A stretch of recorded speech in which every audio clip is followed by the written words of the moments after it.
जनाब वज़ीर आज़म इमरान खान आ रहे हैं और अराउंड 12 या 12:30 वो कराची पहुँचेंगे। काफ़ी अरसे बाद आ रहे हैं। होपफुली वो कराची के ताजर बरादरी से भी मुलाकात करें और कराची के जो और मसाइल हैं उन पर भी ज़रा नज़र करम हो। वैसे वो बड़े मनसूबों का संग बुनियाद कराची सर्कुलर रेलवे, वैसे लिटरली जब से होश संभाला है ना उस वक्त से सुनते आए कि कराची सर्कुलर रेलवे बस अब बहाल हुआ तो तब बहाल हुआ। होपफुली इस दफ़ा हो ही जाए।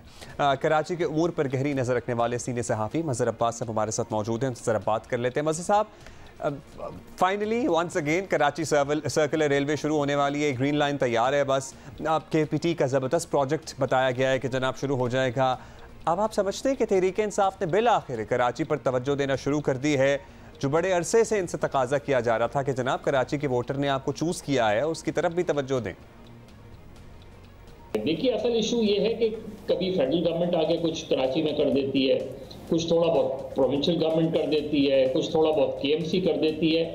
जो बुनियादी इशू है उसको नहीं कोई एड्रेस कर रहा, और बुनियादी इशू ये है कि कोई इस चीज़ पे तैयार क्यों नहीं हो रहा कि कराची एक मेट्रोपॉलिटन सिटी का दर्जा रखना चाहिए। कराची को एक मेट्रोपॉलिटन सिटी का दर्जा शहर को देना चाहिए।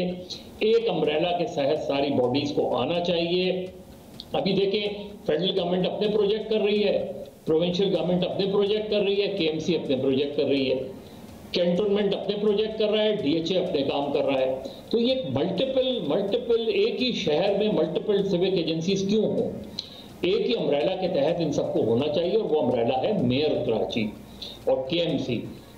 इसमें ओवर द ईयर्स यही हुआ है, अब भी यही होने जा रहा है कि जी आके इमरान खान साहब या कोई भी वजीर आज़म होता वो फेडरल गवर्नमेंट के प्रोजेक्ट्स अनाउंस कर देता।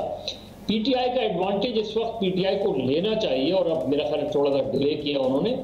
पहली मर्तबा कराची ने उस पार्टी को वोट दिया जिसकी मरकज में हुकूमत बनी है, वरना माजी में ये नहीं हुआ। तो PTI के पास एक एडवांटेज है। PTI उस एडवांटेज से कितना फायदा उठाती है। यहाँ बहुत बड़े बड़े मंसूबों के ऐलानात, बड़े ऐलानात, बड़े धूम धड़के के साथ ऐलानात पहले भी हुए हैं, लेकिन ये मंसूबे पाए तकमील तक नहीं पहुँचे। जो पहुँचे हैं बहुत ही ताख़ीर से पहुँचे हैं। ग्रीन लाइन ही आप देख लिए खासा इल्तिवा का शिकार रही है। अब तहरीक इंसाफ जो शुरू करने जा रही है, क्या इन तमाम प्रोजेक्ट्स की तकमील से पहले इन्हें किसी भी किस्म के सियासी फ़ायदे की उम्मीद रखनी चाहिए? देखिए, पहले तो PTI की गवर्नमेंट तो अभी बनी है। PTI तो उस लिहाज से कराची के, अगर कराची की चीज़ें देखें तो PTI को 3 साल का हम PTI से पूछ सकते हैं, और वो भी मरकजी लेवल पे। लेकिन बुनियादी तौर पे तो प्रोविंशियल गवर्नमेंट, सिंध गवर्नमेंट को इन चीज़ों के जवाब देने चाहिए, और मादी में MQM को जवाब देने चाहिए। कराची में आप ब्रिजेस और अंडरपासेस तो जाके देखें, यानी वो नाअहली की बड़ी मुँह बोलती तस्वीर हैं। जिस तरीके से ब्रिजेस बनाए गए हैं, जिस तरीके से फ्लाईओवर्स बनाए गए हैं, जिस तरीके से अंडरपास बनाए गए हैं, उससे क्या ट्रैफिक फ्लो बहाल हुआ है। आप चले जाएं, आप इसी शहर में रहते हैं, आप चले जाएं, आपको अंदाजा हो जाएगा। आप शारा फैसल पे चले जाएं, आप शहीद मिल्लत पे चले जाएं, आपको अंदाजा हो जाएगा। यानी जिस तरीके से फ्लाईओवर्स बनाए जाते हैं, और मैं हैरान हूँ कि आप देख लें, कोई ब्रिज की फ्लाईओवर बनाया गया, उसको बाद में आधा तोड़ना पड़ा, किसी के बाद एक और फ्लाईओवर बनाना पड़ा।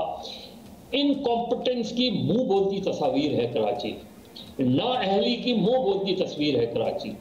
जितने ये डिपार्टमेंट्स हैं, इन्होंने तबाह करके रख दिया है कराची को।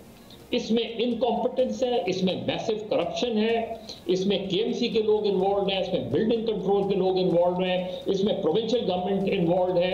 अब देखें तो क्या है। और यकीन मानिए कि कराची के शहरियों का दिल खून के आंसू रोता है जब वो देखते हैं कि शहर की ओनरशिप कोई लेने के लिए तैयार है नहीं है। फिर एक टसल जो अरसा दराज दिहाइयों चली है between MQM and Peoples Party, उसने भी शहर का सिर्फ बेड़ा गर्क किया है। अब ये बताइए कि तहरीक इंसाफ तो जो कोशिश कर रही है वो कर रही है, 3 साल के लिए जवाब दे हैं। पीपल्स पार्टी से भी लोग अरसा दराज से जवाब मांग रहे हैं कि जनाब आपने इतने सालों में क्या कर लिया। वो कहते हैं कि MQM का फिनोमेना भी बड़ा इंपॉर्टेंट था, उस बात में भी वजन है। आपको क्या लगता है इस सवाल का जवाब कौन देगा कि कराची इस हाल में कैसे पहुंचा और किसकी वजह से पहुंचा? पीपल्स पार्टी या सिंध गवर्नमेंट का ये इख्तियार नहीं था जो इख्तियार उन्होंने हासिल किया है। KMC, वाटर बोर्ड, ये सिंध गवर्नमेंट के वो नहीं है। खुद ही 18वीं तरमीम का क्लेम करते हैं, और फिर 18वीं तरमीम में जो निचली सतह तक पावर्स हैं वो नहीं बहाल करते। आपने तो बेसिकली पीपल्स पार्टी ने किया हो, बहुत से काम किए, बहुत सी अच्छी सड़कें बनी हैं, लेकिन क्या ये आपका काम था? या आज जो वोटर बोर्ड की आज अपने एडमिनिस्ट्रेटर वो किए हैं, वो बहुत अच्छे आदमी हैं, काम भी अपने तौर पे करते हैं, लेकिन क्या ये उनका मैंडेट था? क्या केएमसी में उनका मैंडेट था? असल चीज ये है, असल चीज ये एड्रेस करने की जरूरत है। इसी तरीके से फेडरल गवर्नमेंट अपने प्रोजेक्ट्स कर रही है, बिल्कुल करे, बहुत अच्छी है, कराची को फायदा होता है, बड़ी खुशी होगी, सबको खुशी होगी। लेकिन मैंडेट, कराची का मैंडेट जो है, ये जो कराची मेट्रोपॉलिटन कॉरपोरेशन है, उसको देखें तो वो 34% के लिए आप सारी फाइट हो रही है। यानी केएमसी जो है उसका इख्तियार, मेयर का इख्तियार 34% पे जाके खत्म हो जाता है। तो वो 34% का जवाब देता है, कहते हैं हम उसे कराची का मेयर है, होता वो 34% का मेयर है। तो चीज ये है कि इस चीज की जो बेसिक है, बेसिक इशू को एड्रेस किए बगैर आप चीजों को सॉल्व नहीं कर। सर्टनली, बहुत शुक्रिया आपका मज़र साहब, thank you for your time.